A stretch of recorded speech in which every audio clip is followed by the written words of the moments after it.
पृथला से विधायक एवं हरियाणा वेयर हाउस के चेयरमैन नैनपाल रावत ने आज 3 गांव का दौरा कर करीबन 1.5 करोड़ रुपए के विकास कार्यों का शुभारंभ किया। साथ ही कृषि कानूनों को लेकर किसानों को जागरूक किया। गांव में पहुंचने पर किसानों ने विधायक नैनपाल रावत का फूल मालाओं से जोरदार स्वागत किया। उन्होंने कहा कि पिछली सरकारों में किसानों की दुर्गति होती रही है, लेकिन मुख्यमंत्री और प्रधानमंत्री नरेंद्र मोदी किसानों का अहित किसी भी कीमत पर नहीं होने देंगे। रावत ने कहा कि प्रधानमंत्री नरेंद्र मोदी और मुख्यमंत्री मनोहर लाल कह चुके हैं कि एमएसपी पूरी तरह से बरकरार रहेगी। उन्होंने कहा कि कृषि कानून को पहले किसानों को पूरी तरह से देखना चाहिए, यदि उसमें कोई खामी है तो उसके बाद आंदोलन करना जायज है। प्रधानमंत्री मोदी कभी भी ऐसा कोई काम नहीं करते जिससे जनता का अहित हो। वो हमेशा गरीब और मजदूर के हित के कार्य करते हैं।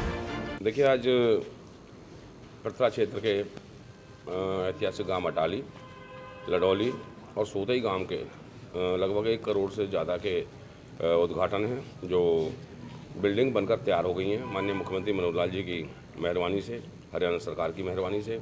और 2 चौपाल आज अटाली में जो बनी है, इनकी लगभग 32 लाख रुपए कीमत का उद्घाटन आज किया है और ये बनकर तैयार हो गई हैं। और जो जनता है, जनार्दन है, उसको समर्पित किए हैं, जो शादी ब्याह संबंध के लिए, अन्य संसाधनों के लिए ये चौपालें यहाँ पर बनकर तैयार हो गई हैं। तो आज गांव बस्ती के हवाले करिए। देखिए, वैसे तो एक्चुअल कीमत अगर इनकी जो ना रिकॉर्ड में है, लेकिन लगभग 1.5 करोड़ के जो काम हैं, आज उनका उद्घाटन पृथला क्षेत्र में हो रहा है। देखिए, मैं पहले भी कह चुका हूँ कि माननीय प्रधानमंत्री और प्रदेश के बहुत ही यशस्वी मुख्यमंत्री कभी भी कोई ऐसा बिल नहीं लाते, कोई ऐसा कानून नहीं लाते जिससे प्रदेश और देश की जनता को नुकसान हो, अहित हो। मैं किसान भाइयों से एक ही अपील करता हूं कि पहले इस बिल पे, क्योंकि माननीय मोदी जी और माननीय मनोहर लाल जी ये चाहते हैं कि जो किसान है वो हमेशा पिछड़ता रहा है।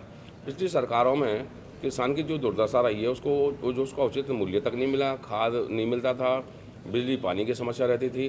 तो इन सब बातों को लेकर के माननीय मोदी जी ने इनकी आय को दोगुना करने के लिए, इनकी आय बढ़ाने के लिए, किसान की आय बढ़ेगी तो ही देश बसेगा, क्योंकि वो अन्नदाता है, उसी की दी हुई रोटी हम सब खाते हैं, हम खुद भी किसान हैं।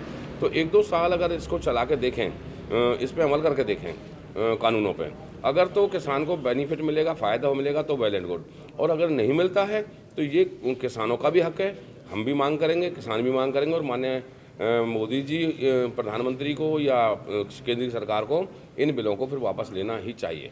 देखिए, मेरे यहाँ के किसान हालांकि छोटे किसान हैं, मैं समझता हूँ कि कोई 5 किला 4 किला की एवरेज यहाँ आती होगी, लेकिन फिर भी मेरे यहाँ के किसान बहुत ही सुलझे हुए हैं।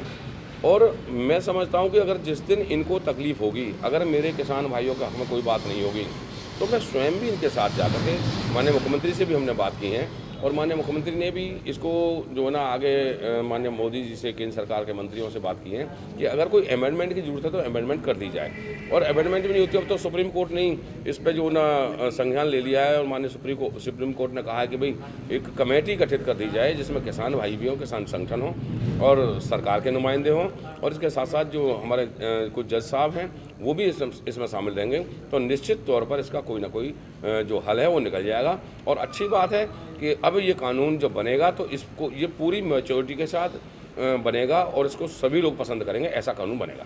देश विदेश की तमाम खबरों से जुड़े रहने के लिए सब्सक्राइब करें सच कहूं और बेल आइकन प्रेस करके पाएं हर लेटेस्ट अपडेट सबसे पहले।